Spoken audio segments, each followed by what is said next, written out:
The night before this Thanksgiving was a very sad day. A few terrorists, 10 misguided young men, attacked innocent people in Mumbai. Many people were dead, very painfully. The terrorists were smiling while their victims were suffering. Why? Because for these few terrorists, violence became a way of life, not spirituality. This would never have happened if spirituality was a way of life. And ladies and gentlemen, I will try to convince you how true is this principle, this philosophy through the ages. Here is my first example from the Vedic age. Deep inside the jungle, a few thousand years back, a misguided young man robbed everybody who was passing through. He was the cause of pain and suffering for many until he was shown the path of spiritualism. Death and killing, Mara, became Rama in his mouth.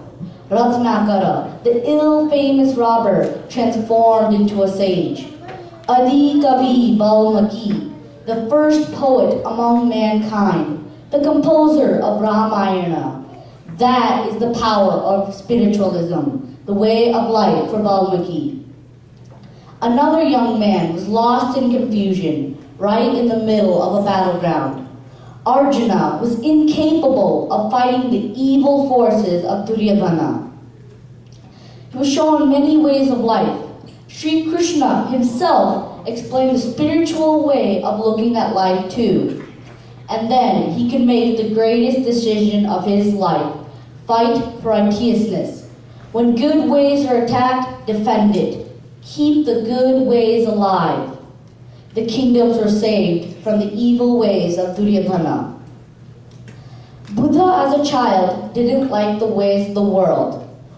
He didn't turn violent against the society. He chose the spiritual way. He meditated on everything that bothered him, and in turn, he himself became the spiritual way for a billion others. A mad king killed millions, made millions of ladies widows, made millions of children orphans. For what? To be an emperor. A monk from Odisha showed him Buddha's way, the spiritual way. A great transformation happened to him. Ashoka became the great one to spread Buddhism in the whole of Asia, the carrier of the message of peace. After him followed the most peaceful and prosperous period in South and Southeast Asia. 2,000 years back, people were suffering from the tyranny of the Roman Empire. And how were the people of West Asia saved? By the Jesus of Nazareth, Jesus Christ. He showed the power and strength in the spiritual way of life. People from two communities, of two different faiths, were fighting. Who is right? Whose way is the best way? Then came along Guru Nanak, truly a saint.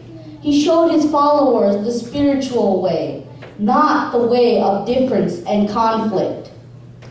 Don't see the bad in others and how they are different from you. See the good in others, and you will see they are just like you. And here is an unfinished business. The great Dalai Lama believes in the spiritual way. He persuades his people, no violence. And I am sure that one day the people of Tibet will enlighten the world on the power of spiritualism. And here is my little story. As a small child, I was reluctant to come to the temple. My parents pushed, and now I am here. One day, Dr. Ganesh uncle gave me a shloka. He said, Anshuman, when you are afraid, in trouble, or angry, remember this. Draupadi used this when she was harassed. Shankha Chakra Gada Pani Dwaraka Nilaya Chuta Govinda Pundarikaksha Rakshamam Saranagatam. And I am sure I will calm down and get solace too. This is my angle, my perspective to spiritualism. If this becomes my way of life, where is the place for violence in my heart? Ladies and gentlemen, I have made my point. Dhanyabad and namaskar.